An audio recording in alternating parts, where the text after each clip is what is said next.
Queridos amigos, sejam bem-vindos ao canal Videira Espírita. Meu nome é Cristina Brito e este é o programa Projeto 15 Minutos, o Céu e o Inferno. Aqui, diariamente, estudamos por mais ou menos 15 minutos o quarto livro da Codificação Espírita, realizada por Allan Kardec, O Céu e o Inferno. Atualmente estamos na primeira parte deste livro, que trata da doutrina. Estamos no capítulo 3, que fala do céu. O céu é o título do capítulo. Estamos hoje indo para o item 3. E no item 3, Kardec nos diz assim: estamos falando do céu, como antigamente a ideia, a crença que se tinha do céu era que haviam 3 céus.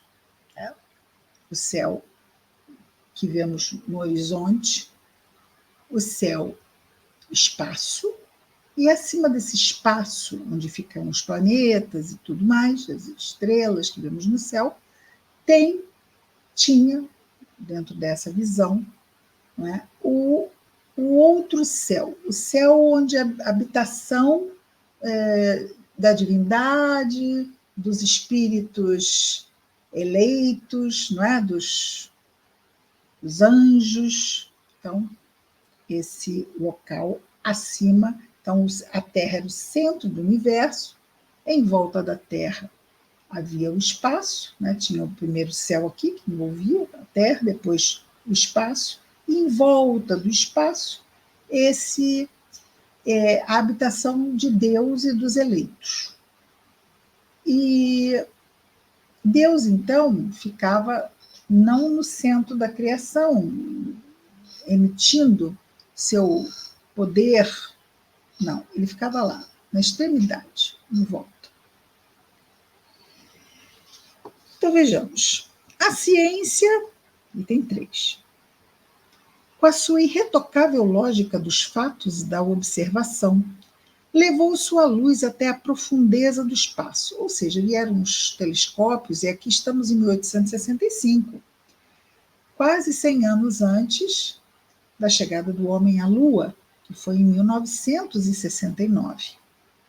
Mas já haviam telescópios, não é?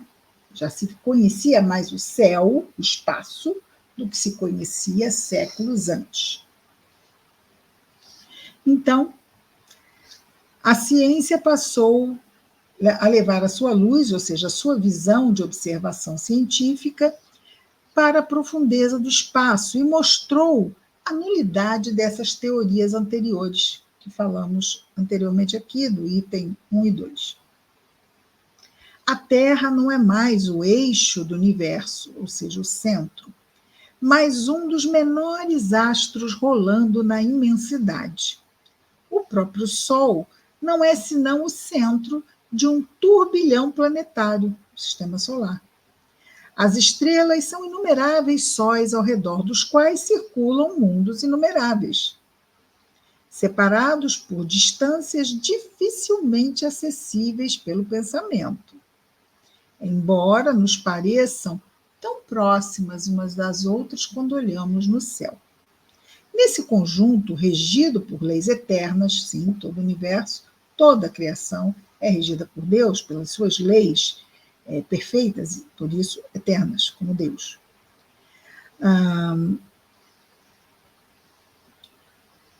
Nesse conjunto, regido por leis eternas, onde se revela a sabedoria e o poder do Criador, a Terra não aparece senão como um ponto imperceptível e um dos menos favorecidos para a habitabilidade. Desde então, que se tem uma noção melhor desse espaço que está em volta de nós,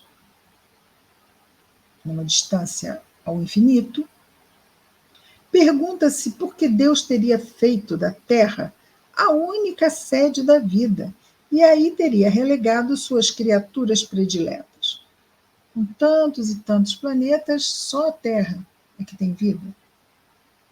Tudo ao contrário anuncia que a vida está por toda parte, que a humanidade é infinita como o universo, povoando inúmeros mundos. A ciência nos revelando mundos semelhantes à Terra, Deus não poderia tê-los criado sem objetivo.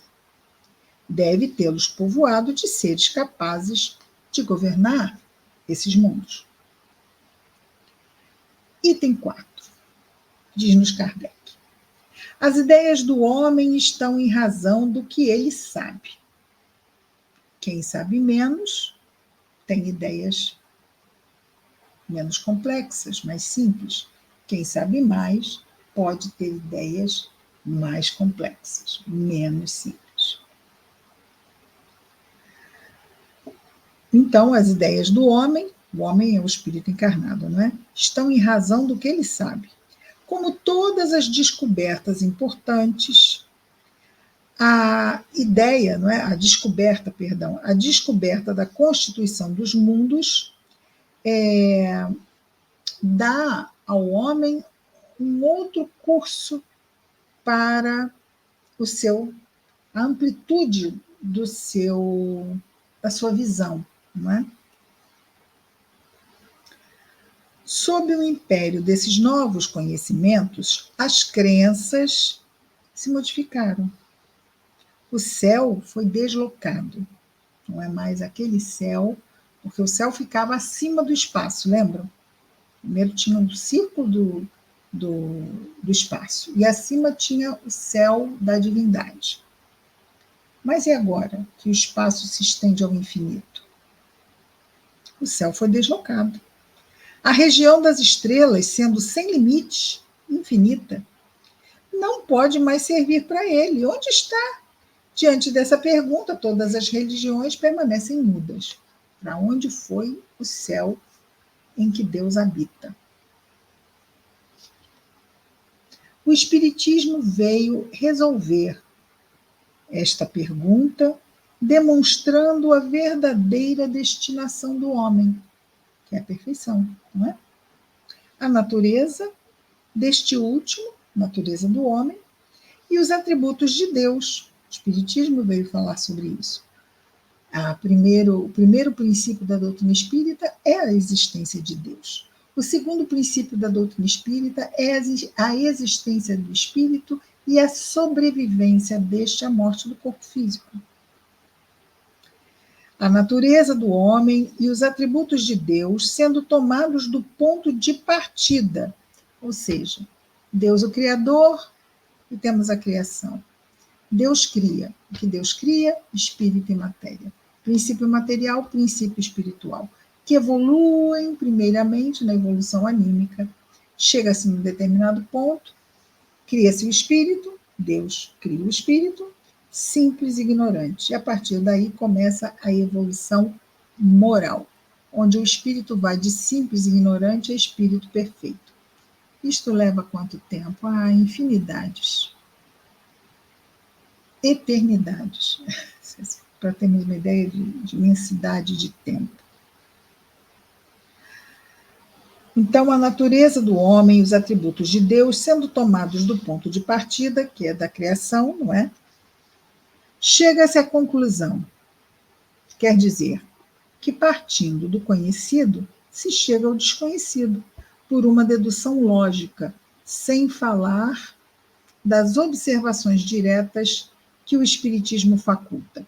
Então, por esta forma de se chegar a conclusões pelo pensamento, uma ideia, então se isto é aquilo, então aquilo é aquilo, né? Que é o que ele fala aqui.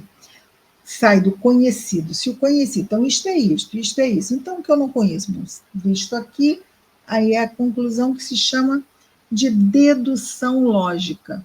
Parte-se do conhecido para o desconhecido, é uma dedução lógica. Sem falar das observações diretas. Essas observações diretas são os fenômenos espíritas que aconteciam nas reuniões mediúnicas, o que dá, então, ao conhecimento espírita esse caráter de ciência, né? Porque o método experimental pode ser utilizado. Item 5. O homem é composto do corpo e de espírito. E aqui ele está falando do corpo material, porque o homem é o espírito encarnado, certo? Alma e espírito encarnado. Então, ele é composto de corpo material, e do espírito. Aqui ele não está entrando no corpo do espírito, que é o corpo espiritual, ou perispírito. Tá? Está falando do espírito e do corpo material, porque ele está encarnado. O espírito é o ser principal. Não morre, permanece sempre. O ser da razão, o ser inteligente. O corpo material é o envoltório material, que reveste temporariamente o espírito para o cumprimento de sua missão na Terra e a execução do trabalho necessário ao seu adiantamento. Qual é a missão do homem na Terra? Melhorar moralmente, progredir. O corpo usado, quando morremos, se destrói e o espírito sobrevive à sua destruição. Sem o espírito, o corpo não é senão matéria inerte. Então, a pessoa morre, fica o corpo no chão e ela segue. Sem o espírito, aquele corpo não é nada, só matéria inerte. Como um instrumento privado do braço que o faz agir, como uma máquina, né? Então, uma máquina não tem o braço que faz agir, aquela máquina não serve, então não é funcional. Sem o corpo, no entanto, o espírito é tudo. A vida e a inteligência. Então, um espírito sem corpo físico continua sendo espírito, continua levando sua vida imortal. Agora, um corpo sem espírito não é nada. É uma matéria que vai ser transformada em outras coisas. Deixando o corpo, ele reentra no espírito, deixa o corpo, deixa o mundo físico, entra no mundo espiritual, de onde saiu para se encarnar. Há, pois, o mundo corporal, composto de espíritos encarnados, e o mundo espiritual, composto de espíritos desencarnados. Os seres do mundo corporal, pelo próprio fato, pelo próprio fato de seu envoltório material, estão ligados à Terra, ou a um globo qualquer. Então, o corpo material está ali, chumbado na crosta da Terra, ou da Terra ou de outro mundo. O mundo espiritual está por toda parte, ao redor e no espaço. Nenhum limite lhe está assinalado. Em razão da natureza fluídica do seu envoltório, os seres que o compõem, agora ele está falando do corpo espiritual, não é? Porque ele está falando dos desencarnados. Em razão da natureza fluídica do seu envoltório, os seres que o compõem, em lugar de se arrastarem penosamente sobre o solo, vencem distâncias com rapidez do pensamento. A morte do corpo é a ruptura dos laços que os mantém cativos. A morte do corpo físico é a ruptura dos laços que o mantém cativos dessa densidade aqui da crosta, né, desta materialidade toda. Ok?